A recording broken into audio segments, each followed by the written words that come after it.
पर मैं तो खाना खराब भी करांगा जिवें इमरान खान करन दिया। ये तो मेरे ख्याल नाल लोकां दी अड्डां चुक के अपने घर जाके लान दिया। अपना घर बाहर नहीं चला सकता, मुल्क चला सकता। नाजरीन, मैं हूं मियां आसिम अफजाल और आप देख रहे हैं लम्हा न्यूज़। इस वक्त मैं मौजूद हूं समनाबाद मोड़ मेट्रो पुल के नीचे। यहाँ पे कुछ ऐसे लोग हैं जो अपनी ही मस्ती में गुम हैं। इनसे पूछते हैं कि दौरे हुकूमत में क्या चल रहा है। आइए इनसे बात करते हैं। जी मेरा दोस्त, क्या नाम है आपका? मेरा नाम अकील अहमद। अकील भाई, आप कितनी देर से नशा कर रहे हैं?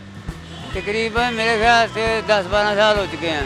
पाकिस्तानी टीम वर्ल्ड कप हार गई है। अगर ਉਹਨਾਂ ਦੀ ਟੀਮ ਤੇ ਤੁਹਾਨੂੰ ਚਾਂਸ ਦਿੱਤਾ ਜਾਵੇ, ਤੁਹਾਨੂੰ ਟੀਮ ਦਾ ਕਪਤਾਨ ਬਣਾਤਾ ਜਾਏ, ਤੁਹਾਡੇ ਕੋਲ ਟੀਮ ਹੈਗੀ ਹੈ?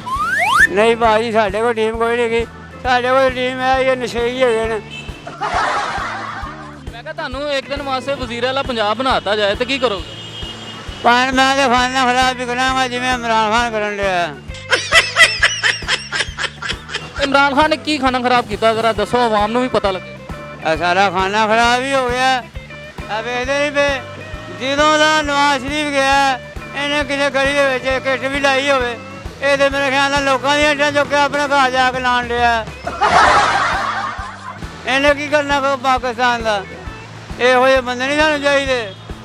ਇਹੋ ਜਿਹੇ ਬੰਦਿਆਂ ਨੂੰ ਤਾਂ ਪਾਕਿਸਤਾਨ ਦੇ ਚੁੱਕ ਕੇ ਬਾਹਰ ਕਿਤੇ ਸੁੱਟਣਾ ਚਾਹੀਦਾ। ਉਹ ਫਰੋਨ ਦਫਨਾਇਆ ਨਾ, ਮੈਂ ਕਹਿੰਦਾ ਫਰੋਨ ਨੂੰ ਕੱਢ ਕੇ ਇਹਨੂੰ ਉੱਥੇ ਦਫਨਾ ਦੇਣਾ ਚਾਹੀਦਾ। ਜਿਹੋ ਜਿਹੇ ਕੰਮ ਨੇ ਭਾਜੀ। ਉਹਨੂੰ ਕੀ ਮਸ਼ਵਰਾ ਦੇਣਾ ਚਾਹੋਗੇ? ਮਸ਼ਵਰਾ ਨੂੰ ਕੀ ਦੇਣਾ? ਅਵਾਮ ਸਖਤੀ ਕਰ ਦਿੰਦਾ। ਇਹ ਪਾਊਡਰ ਜ਼ਿਆਦਾ ਪਹਿਲੇ ਨਾਮ ਨਹੀਂ ਸੀ ਹੈਗਾ, ਉਹਨੇ ਆਮ ਕੀਤਾ। ਇਹ ਇੱਕ ਨਵੀਂ ਆਈ ਸੀ ਚੱਲ ਵੀ, ਇਹ ਤਾਂ ਹੈ ਨਹੀਂ ਸੀ ਨਵਾਜ਼ ਜੀ ਦੇ ਦੌਰ 'ਚ।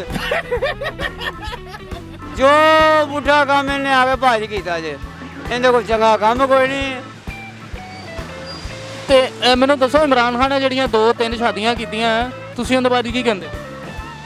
ਭਾਜੀ ਕਹਿਣਾ ਕੀ ਹੈ, ਤੁਸੀਂ ਇਹ ਦੇਖੋ, ਉਹ ਜਿਹੜਾ ਬੁੱਢੀਆਂ ਨਹੀਂ ਰੱਖ ਸਕਦਾ, ਆਪਣਾ ਘਰ ਬਾਹਰ ਨਹੀਂ ਚਲਾ ਸਕਦਾ, ਮੁਲਕ ਚਲਾ ਸਕਦਾ। ਨਵਾਜ਼ ਸ਼ਰੀਫ ਦੇ ਬਾਰੇ ਕੀ ਕਹਿੰਦੇ? ਉਹ ਤਾਂ ਸ਼ੇਰ ਹੈ ਨਾ, ਸ਼ੇਰ ਲੋਕ ਨੇ, ਸ਼ਹਿਜ਼ਾਦੇ ਲੋਕ ਨੇ। ਉਹ ਜ਼ਿਮੀਂਦਾਰ ਰਹੇ ਨੇ, ਕੋਈ ਕਿਸੇ ਬੰਦੇ ਨੂੰ ਪਰੇਸ਼ਾਨੀ ਨਹੀਂ ਆਈ, ਕੋਈ ਕਰਜ਼ਾਰ ਨਹੀਂ ਹੋਇਆ, ਕੋਈ ਮਕਰੂਹ ਨਹੀਂ ਹੋਇਆ। खुशहाली सी मुल्क दे विच, हर बंदा खुशहाल सी।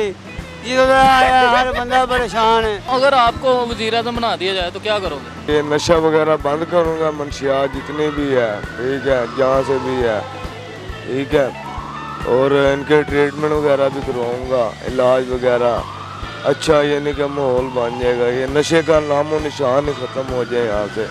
आपका अपना दिल नहीं करता कि आप ये नशा छोड़ दो? सर दिल करता, क्यों नहीं करता सर? छोड़ते क्यों नहीं? सर जब छोड़ना है एडिक्शन होने लग पड़ती है, बहुत तकलीफ होती है। अच्छा, इमरान खान को क्या मैसेज दोगे कि वो क्या करे कि आप लोगों के लिए कुछ ऐसा कुछ चीज़ बात बताओ इमरान खान के लिए जो आपके लिए वो करेगा?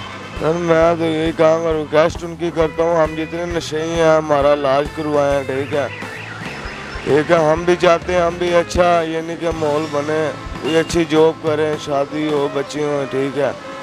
ये मंशियात वगैरह बंद की जाए, ठीक है ना सर जी।